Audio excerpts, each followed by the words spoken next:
Hello friends, আমি আজকে একটা কথা বলবো যে অনেকজন বলে মা তারার প্রতিমা ফটো নাকি ঘরে রাখতে নেই, কিন্তু আমি নিজের চোখে দেখেছি।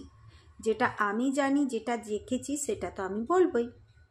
অনেক লোকের ঘরে, আমাদের বাঙালিদের অনেক লোকের ঘরে মা তারার ফটোও নয়, ওনার প্রতিমাও থাকে পেতলের। তাহলে পেতলের প্রতিমা বানানো কেন হয়? মাকে যেমনি অন্য দেবী মাদেরকে আমরা পুজো করি, ওনাকেও ওরম পুজো করলে উনি সন্তুষ্ট থাকেন। মা তারা কি? মা তারা তো মা পার্বতীরই এক রূপ। যা তা যা নয় সবাই ছড়িয়ে রাখে। মা তারাপীঠে মাকে শোল মাছ, পোলাও এসব খেতে দেওয়া হয়, এটা আমরা সবাই জানি, না জানার কিচ্ছু নেই।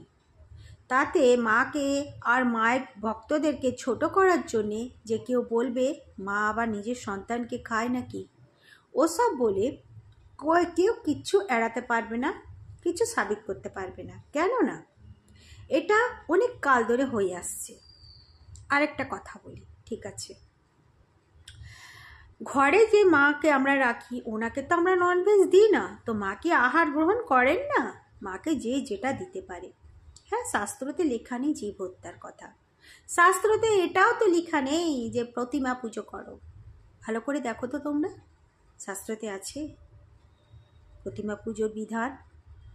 নেই। ওকে, মানলাম। আর কথা আরেকটা বলি আমি, যে সায়েন্স কি বলছে, যদি মানুষরা মাছ খাওয়া ছেড়ে দিবে, 3 দিন যদি মাছের মাছ ধরা ছেড়ে দেয় মাছওয়ারা, ফিশারম্যানরা, তাহলে জলটা পচে যাবে, মাছগুলো মরে যাবে, জল খারাপ হয়ে যাবে। আর এই নদী পুকুর যত ড্যাম, এদের জল খাওয়ার লায়ক থাকবে না। যে মূর্খ ব্যক্তিরা, হ্যাঁ আমি ননভেজ খাই না, ঠিক আছে, আমাদের ঘরে আমরা খাই না, আমি আর আমার বর আমরা ননভেজ খাই না, মানছি, এটা আমাদের মন, নিজের আমাদের পার্সোনাল ম্যাটার। তো আমি বলতে চাই, যারা খায় তারা কি কিছু অপরাধ করছে?